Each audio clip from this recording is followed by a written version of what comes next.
what is the latest, as far as you could tell, with the Shohei Ohtani gambling scandal that appears to be happening?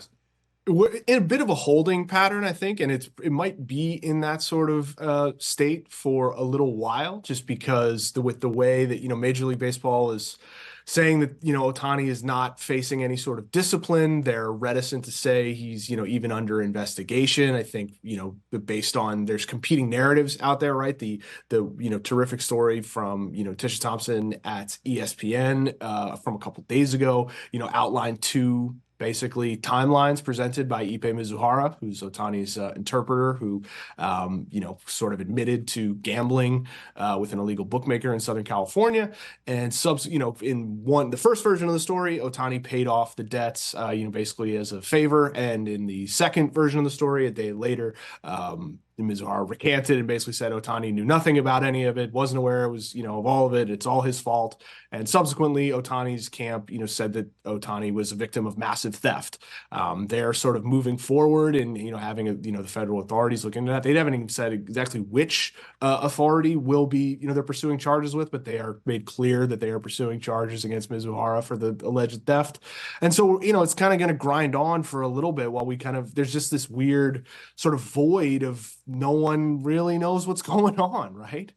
Yeah, exactly. So how would Ohtani face no discipline with $4.5 million of his dollars winding up in the hands of a Southern California illegal bookmaker under federal indictment? I guess the only way that I might have answered my own question to you, Andy, is that's where suddenly everyone in his camp says, no, forget everything that the interpreter told Tisha Thompson in his first interview. He's a thief. Is that the reasoning, do you think, behind the change in story? Well, I can't speak to that. I mean, we can't explain why the story changed, but certainly the story changing is very interesting, to say the least.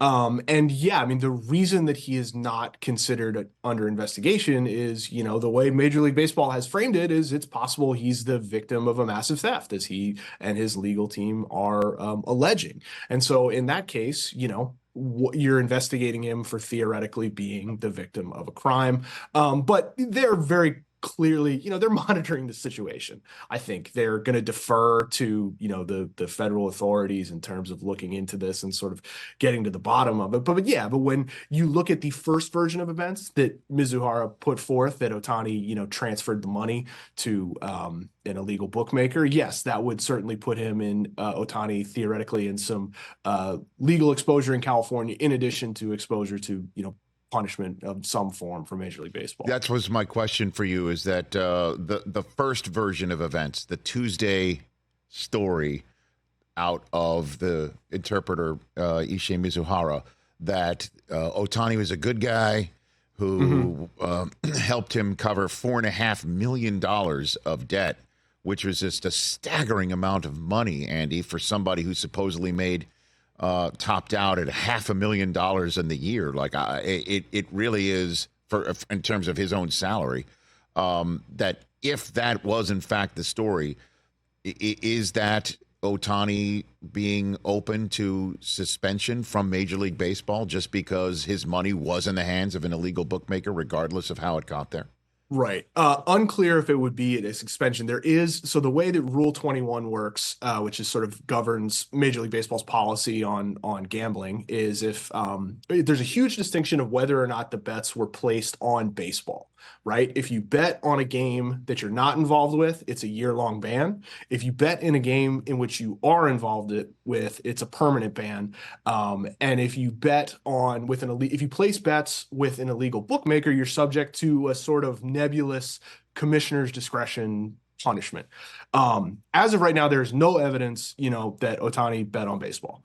Mizuhara did say that in the account that he subsequently recanted, but he did say, there's no one has come forth and said there's any evidence linking Ohtani or Mizuhara or anyone involved in this to betting on baseball. But that is the distinction, is like there's those three prongs of Rule 21, and if it is proven, and again, this is very speculative because Ohtani's camp is suggesting this is what did not happen, but if it is proven that he, paid off debts with an illegal bookmaker, then it gets into a gray area of how do you interpret the third prong of Rule 21. You know, is paying off a debt the same as placing a bet, et cetera, et cetera. But it would put him in, you know, some sort of jeopardy there.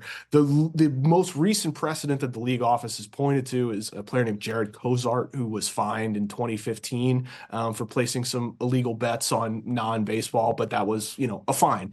This is obviously a much higher profile case, and I think there's a lot of confusion or at least speculation for people around the sport about why the league is not being more aggressive in saying that he's under investigation. And their stance is that he says he's a victim of a crime, so we shall see. Catch the Rich Eisen Show every single day on the Roku channel, 12 to 3 Eastern, for free.